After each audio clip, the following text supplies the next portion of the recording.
Hello guys, it is Jaguar here. Today I'm bringing you a quick video on XSplit. So, we're going to be talking today about the basics of XSplit and how to use XSplit for streaming to Twitch or local recordings. So, let's get into it.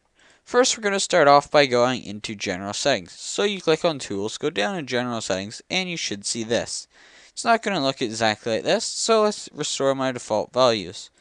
But this will be a 0. So what I like to do is I like to enable Skype interaction, which means that it's going to just pretty much record whatever mic is recording with Skype. And if you're actually recording well on Skype, it will record your Skype call. If you don't enable this, it will not work for something else later on, which you will be able to see. And I just use this because it's supposed to work better. Then you come down here, select which microphone. I prefer to use this microphone right here. And if you want an audio delay, you can select an audio delay. Currently, I am using it. If you're going to be recording your screen, you may want to choose Disable Arrow Theme. Pretty much what it does is it allows you to have a higher FPS while recording on your screen.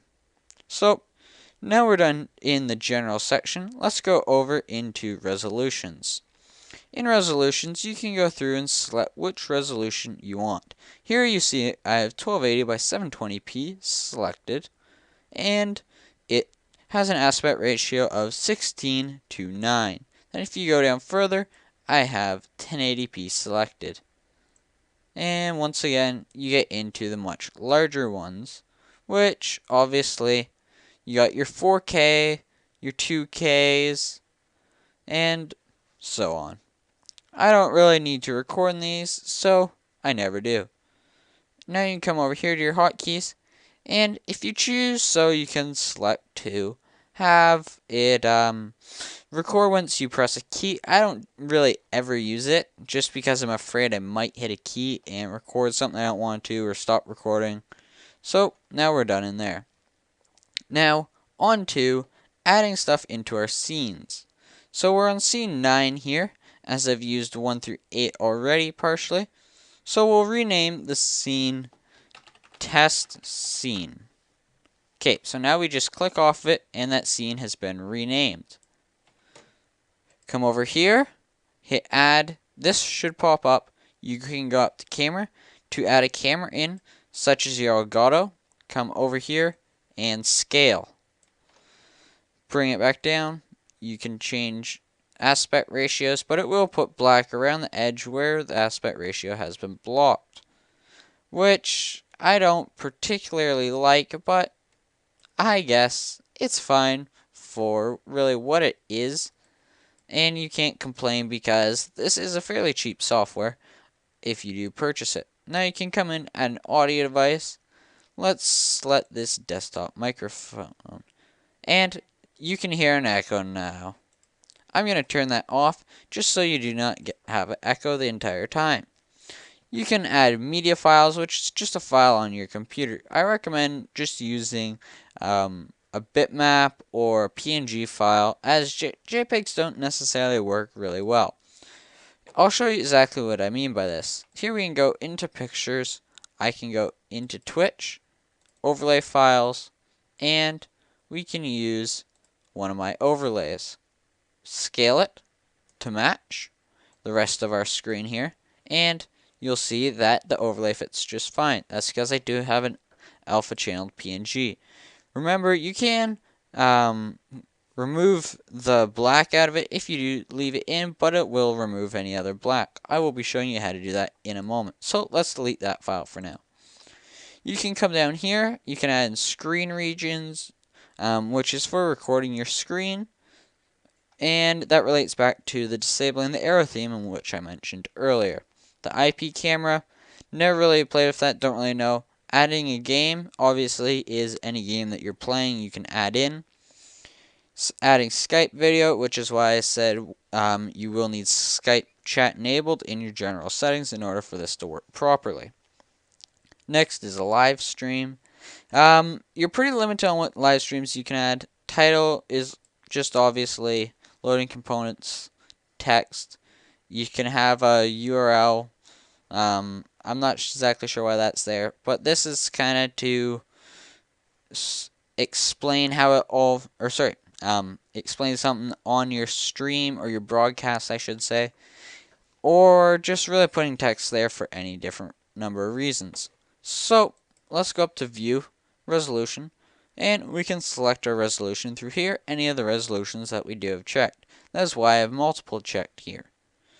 Let's come down to frame rate, and you can choose which frame rate that you're going to be using. I like to use 29.97 if I am recording to do a YouTube video such as this, because YouTube does prefer to use 29.97 frames per second, and your processing time will be much quicker. It also makes it less work on your computer for when you will be rendering later on.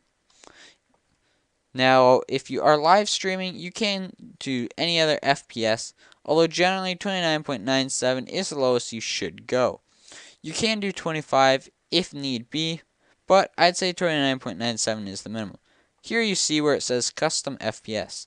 If you click on Custom FPS, it'll obviously bring it up where you can choose a custom frame rate, and now you can just enter a frame rate that you want. So let's go with 60. Go back over here into our frame rate, and it shows 60. Transition. This is how it transitions from scene to scene. So to show you this, I'll show you how it currently is. So you see this, and we go to scene 11 and scene 12. Here I just have the YouTube and Twitch logos, but don't worry about that.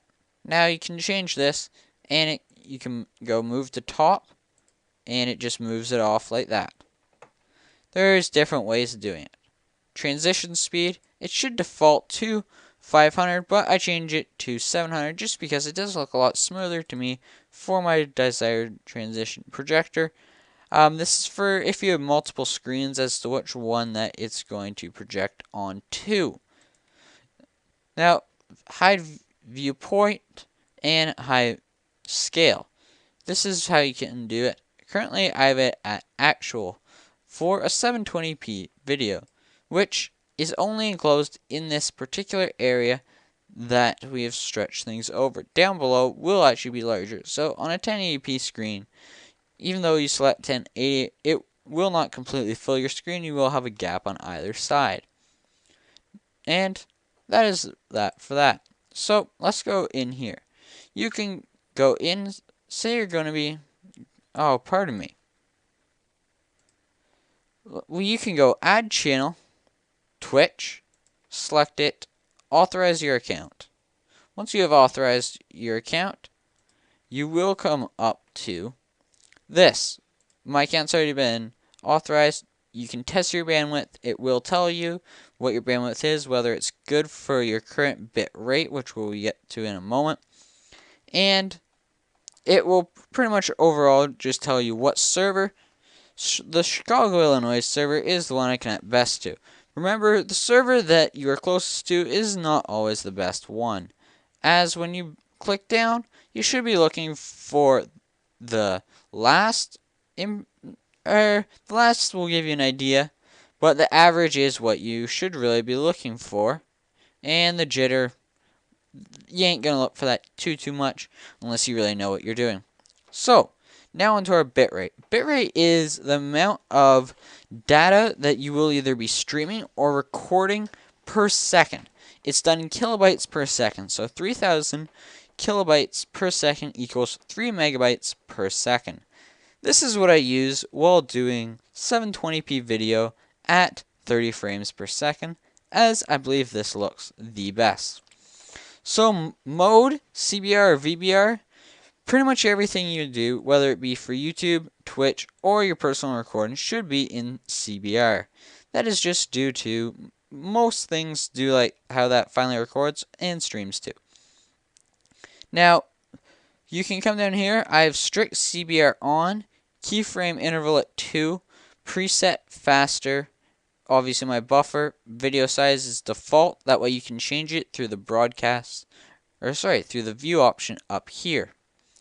And you should always have it as a stereo and never as a mono. That sounds very bad. 128 is going to be the default, but I do recommend going to 160 if you're willing to do it. One last thing before we get off here, let us note your bitrate, if you are streaming to any service, should never be more than 80% of your throughput bandwidth. Do not test this using speedtest.net, but use it through an internet throughput tester online. Okay, so now we've done that, let's just go back to our Twitch logo here. You can go here and click on it to actually broadcast. If you go in here, once again, you can change your quality, and if you do go custom, you will actually have to click here and do your configuration string, which I do not recommend. And also note, anything more than standard will take a lot of your CPU, and you should have a really good CPU. And for local recording, it's automatically going to go to X.264. Your codec should always be AAC LCHQ, as that gives you the best quality. Because see here, it says low complexity, low bitrate, low complexity, medium to high bitrate. This will allow for much better sounding audio, and always max out that audio bitrate. It's really not that much difference, so there's no reason why you should not be maxing that out. File type MP4 is just a more editable format, which is the reason why I do it. And forcing a constant frame rate is something that is just an absolute godsend. Otherwise, your video does look very laggy and skippy if you try to play it back in any media player, any website, try and edit it, anything. And you never want to split your files unless you're having it split to multiple hard drives, or you just cannot handle having very large files. Well, I hope you guys enjoyed. If you did, please leave a like, comment, favorite, and subscribe to my channel, as I should have other content about XSplit out later this week and next week.